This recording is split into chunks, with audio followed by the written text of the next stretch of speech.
Hello, beautiful people, and good morning, and welcome to SEC Nation live from Atlanta, Georgia. And we're going to be outside of the Mercedes-Benz Stadium in Atlanta, Georgia. It's going to be a great matchup. The Tennessee Volunteers will take on the Syracuse Orange for this athletic kickoff. It's just about an hour and a half away. We have Tennessee fans are here, of course, and also we have Syracuse Orange.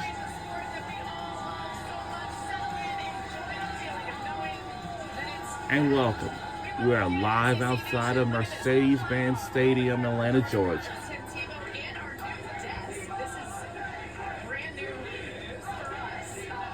Wow, that's a brand new desk. That's great.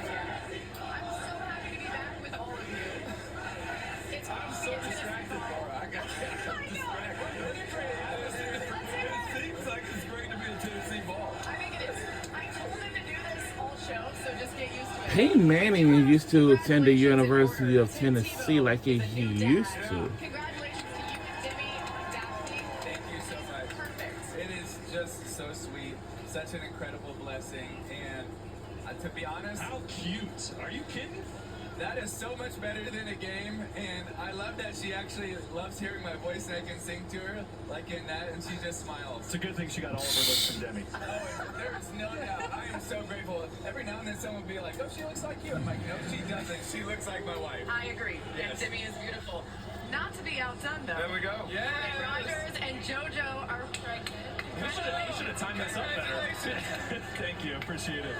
I'm so excited for you guys, and this is really special to see. So, Future baby Rogers is going to like to make an entrance. It's somewhere right after semifinals and right before national championship, so stay tuned. This is what I'm talking about. that's some breaking news. Hey, you know what?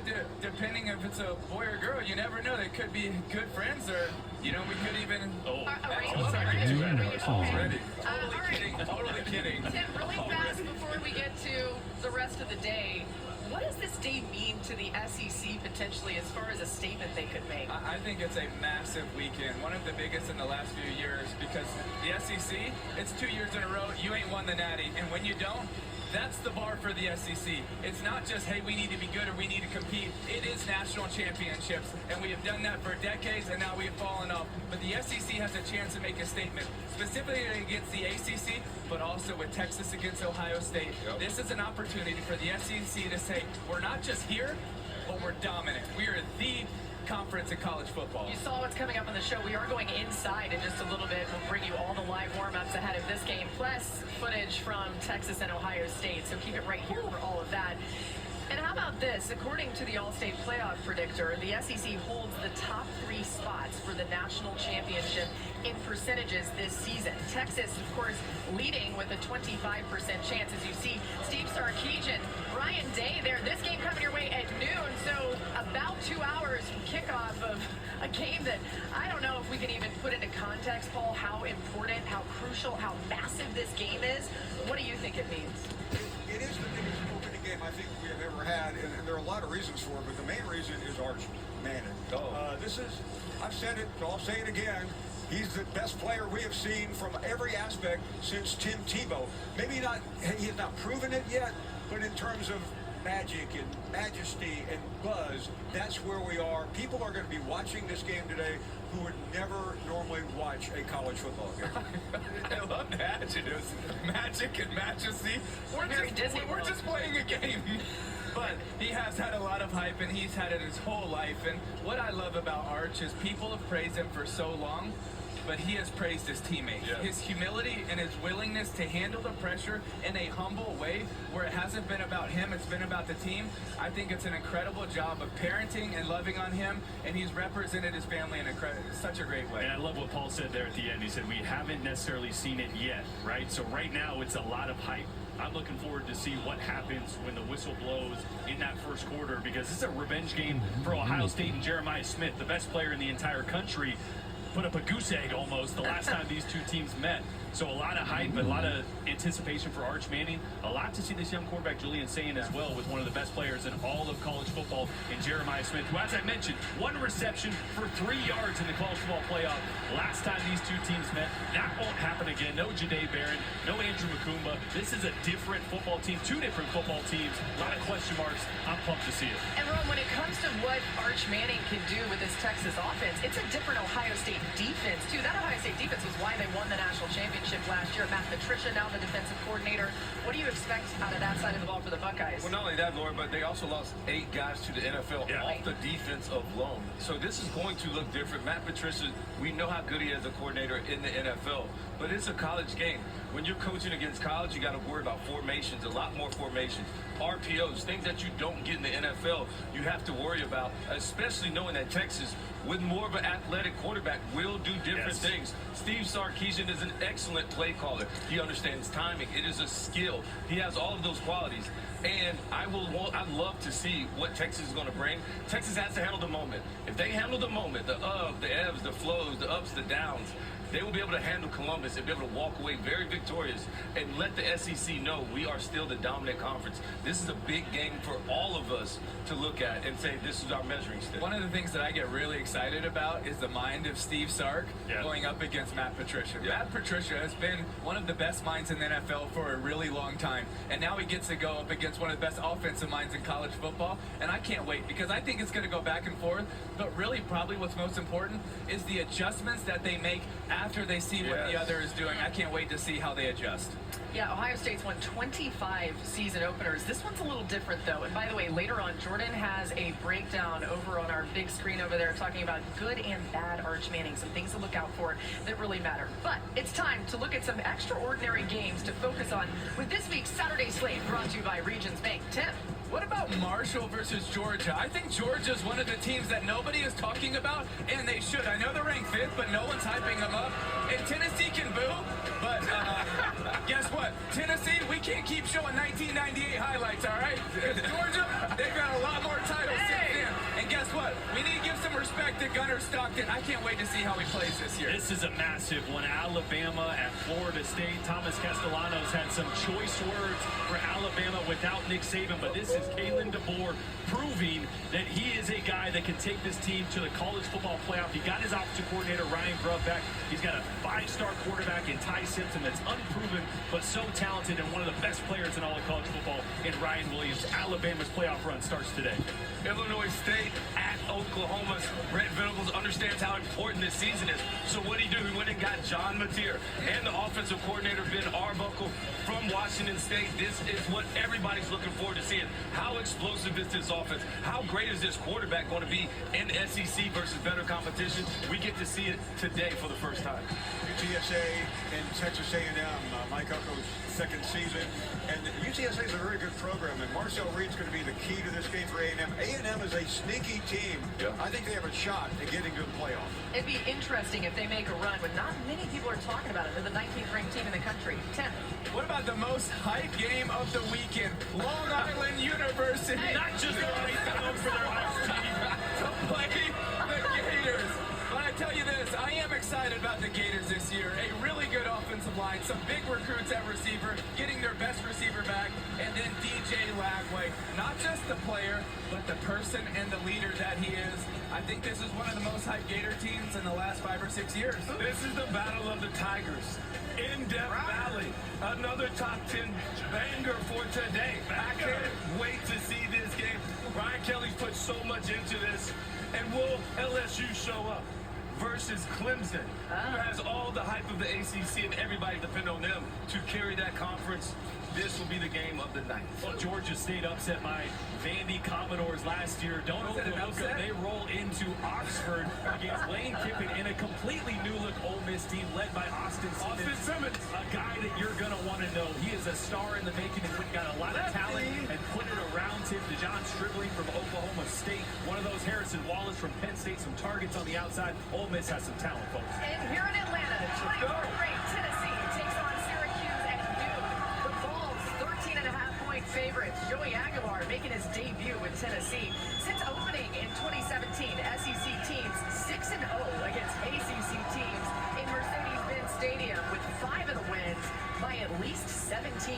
It's a good sign for those balls. We need that belt up here. See if we can get that. Maybe we get us some of those checker kneeling overalls. All right, Josh Heupel is going to join us in moments from the field inside there. We're just waiting on him to get ready. But Jordan, when you think about what Joey Aguilar will need to do today and just how this system may fit for him and vice versa, what comes to mind? Yeah, a lot of pressure on Joey Aguilar. He's replacing a quarterback in Nico Iamaleava that took this team to the college football playoffs last year. And wait, how do you get you guys? Oh, you don't like Nico? He took you to the playoffs last year. What are we doing? I mean, Josh Heupel.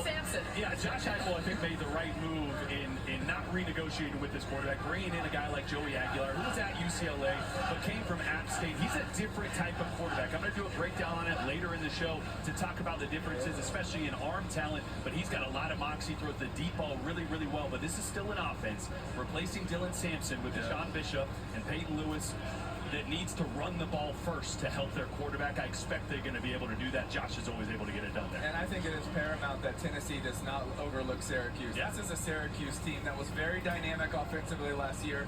Defensively, they weren't as good, but they were. They would find ways to make plays, especially against a big upset in Miami. This is a Syracuse team that spreads you out. It's a Syracuse team that's used to making big plays. They're down 21-0. They don't quit. It's a culture that Coach Brown is building, even though he doesn't shower all the time. Like, I don't know, like, Coach, it's okay. You can continue to shower. But I love what he's building there because the heart and the culture and the way they get buy-in from players. Yeah, you see Joey Aguilar right now. This is happening live on the field. He's getting the stretches in. The Vols fans already love it.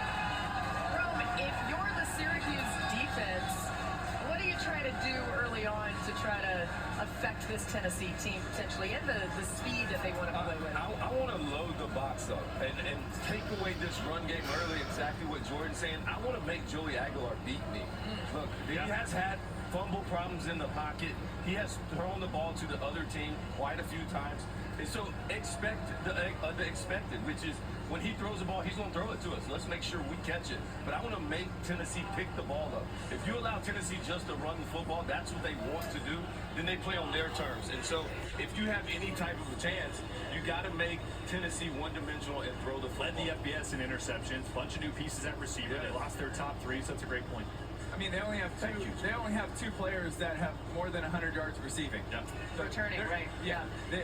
They're going to need to break in some guys to see what happens in real life. I know practice is important, but it's different when the lights turn on. Yeah. How would you describe this moment for Josh Heupel? He made a statement by moving on from Nico, but Paul, at this point, that may mean a little bit more pressure now. I think you have to consider where this program was on that Friday and Saturday when Nico quit on Tennessee.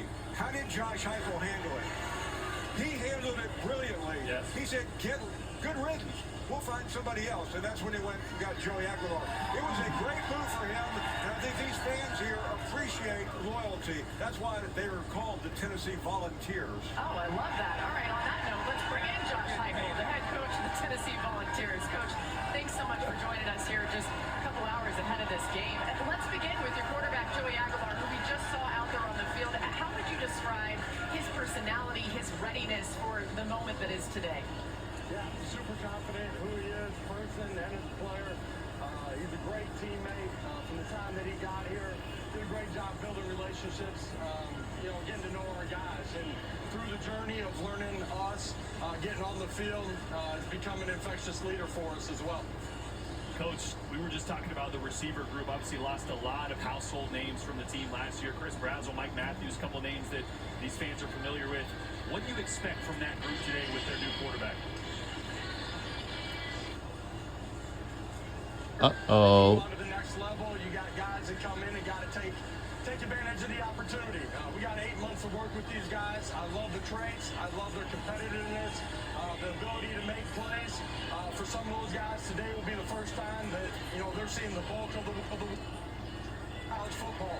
But through who they've been and how they've competed, expect them to play at a really high level. Coach, with Syracuse offense being so much shifts and motions and giving a lot of different looks, and how important is it for this defensive line to really take over to get to the quarterback early? Yeah, a line of scrimmage is going to be important on both sides of the football for us. Defensively, we got to control it. We got to get them in third and long situations, make them play off schedule. But I think the communication from all three levels of our defense is going to be important in that.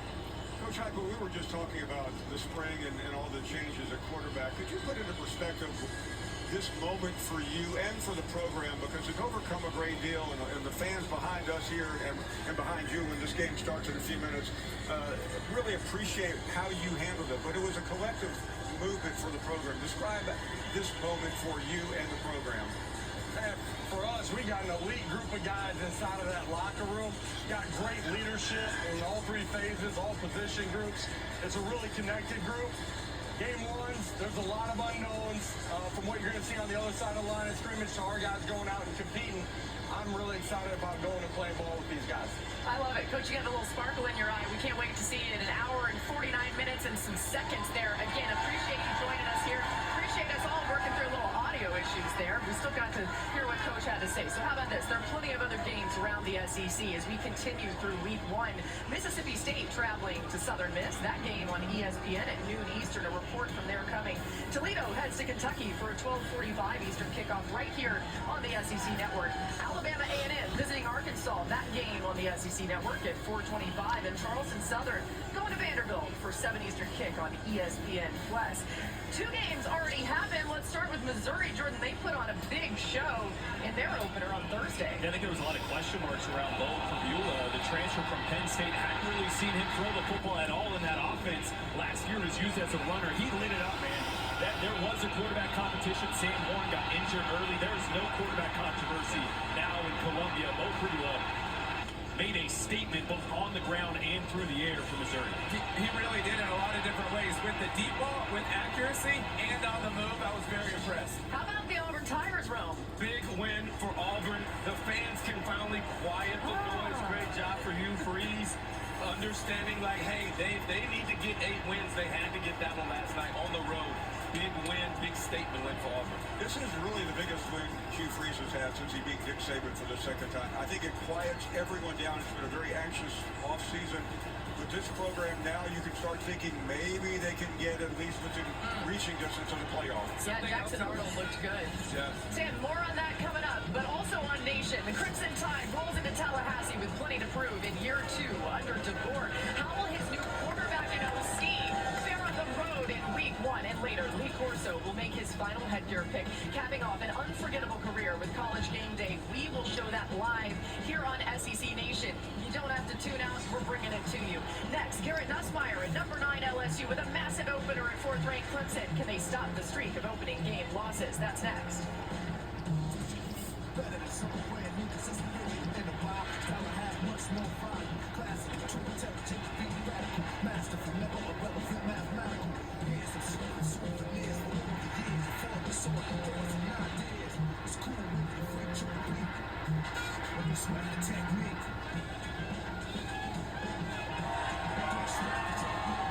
What a day it is in college football. The official week 1 opener is here. You made it to Saturday, everybody. We got bowls surrounding us here in Atlanta, and SEC Nation is back. Don't go anywhere. We return in 60 seconds. That'll be here before you know it. We'll be right back on either side.